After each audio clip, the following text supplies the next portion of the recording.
Bom dia, mulheres. Estou muito feliz de continuar aqui com você esse estudo incrível sobre as 7 igrejas do Apocalipse. Hoje estamos falando sobre Esmirna. Meu nome é Érica e eu quero dividir com você aquilo que o Espírito Santo tem ministrado ao meu coração.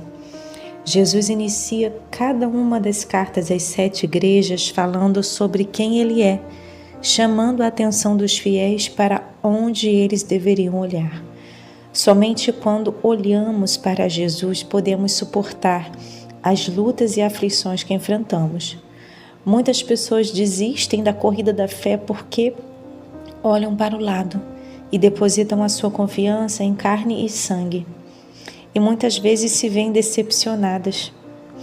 Nós precisamos prosseguir, mulheres, olhando para o alvo, olhando para o prêmio que nos foi proposto e colocando as nossas expectativas somente em Cristo.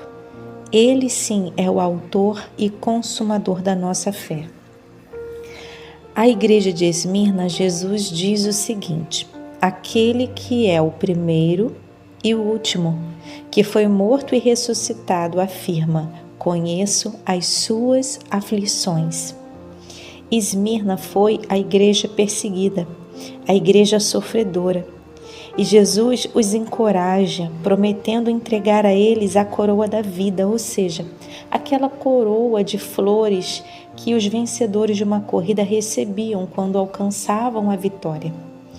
E todos deveriam permanecer fiéis até o fim, mesmo que esse fim fosse a morte. Jesus afirma para essa igreja que eles seriam provados pelo diabo, mas que os fiéis não sofreriam o dano da segunda morte. Os homens só poderiam matar o corpo físico, porque certamente eles ressuscitarão com Cristo.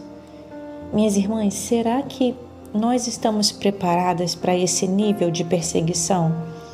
De sermos capazes de morrer por amor a Cristo? Temos vivido dias difíceis, cada vez está mais perto a revelação do anticristo e os sinais do fim são notórios. Em pouco tempo será arriscado pregar o evangelho. Temos sido coagidas a nos calar e a perseguição já bateu na nossa porta e até mesmo está dentro das nossas casas.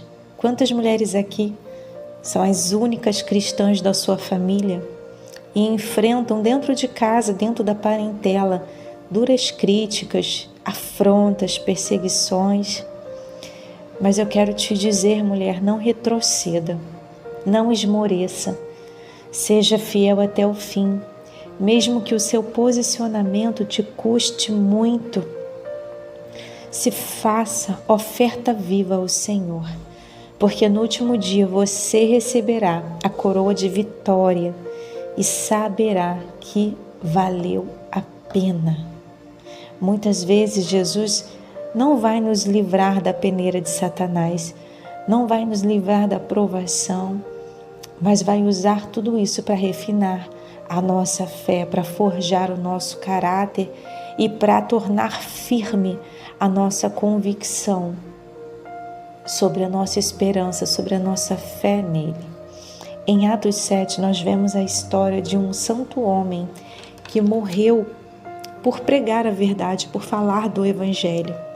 Estevão foi apedrejado pelos seus próprios irmãos, homens do mesmo povo, pessoas que certamente o conheciam e que eram os religiosos daquela época.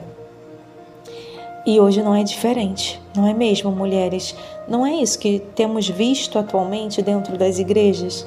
Irmãos contra irmãos, pessoas das mesmas congregações se levantando umas contra as outras com pedras nas mãos para defender os seus próprios interesses, mesmo que isso mate alguns.